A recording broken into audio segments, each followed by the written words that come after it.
ಮುಂಬೈನ ಆಸ್ಪತ್ರೆಯೊಂದಕ್ಕೆ ಭೇಟಿ ನೀಡಿದ್ದ ವೇಳೆ ಪಾಪರಾಜಿಗಳು ಹಿಂಬಾಲಿಸಿದ್ದಕ್ಕೆ ಬಾಲಿವುಡ್ ನಟ ಸಲ್ಮಾನ್ ಖಾನ್ ಆಕ್ರೋಶ ವ್ಯಕ್ತಪಡಿಸಿದ್ದಾರೆ. ಘಟನೆಗೆ ಸಂಬಂಧಿಸಿದ ವಿಡಿಯೋಗಳು ಸಾಮಾಜಿಕ ಜಾಲತಾಣಗಳಲ್ಲಿ ವೈರಲ್ ಆಗಿವೆ. ಆಸ್ಪತ್ರೆಯಲ್ಲಿ ನನ್ನ ನೋವನ್ನ ಕೆಲವರು ಆನಂದಿಸುತ್ತಿರುವಂತೆ ಕಂಡಿತು.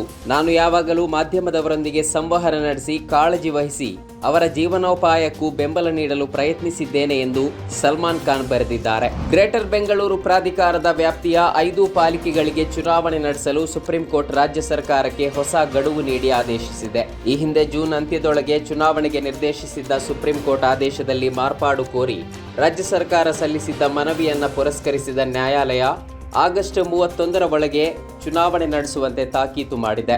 ಪ್ರಧಾನಮಂತ್ರಿ ನರೇಂದ್ರ ಮೋದಿ ಅವರು ಇಟಲಿಯ ರಾಜಧಾನಿ ರೋಮ್ಗೆ ಭೇಟಿ ನೀಡಿದ್ದು, ಮೋದಿ ಅವರಿಗೆ ಇಟಲಿ ಪ್ರಧಾನಿ ಜಾರ್ಜಿಯಾ ಮೆಲೋನಿ ಆತ್ಮೀಯ ಸ್ವಾಗತ ಕೋರಿದ್ದಾರೆ. ಪ್ರಧಾನಿ ಮೋದಿ ಅವರಿಗೆ ಸ್ವಾಗತ ಕೋರಿರುವ ಕುರಿತು ಸಾಮಾಜಿಕ ಜಾಲತಾಣ ಎಕ್ಸ್ನಲ್ಲಿ ಪೋಸ್ಟ್ ಮಾಡಿರುವ ಜಾರ್ಜಿಯಾ ಮೆಲೋನಿ ಅವರು welcome to Rome my friend ಎಂದು ಹೇಳಿದ್ದು, ಮೋದಿ ಜೊತೆಗಿನ ಫೋಟೋಗಳನ್ನು ಹಂಚಿಕೊಂಡಿದ್ದಾರೆ.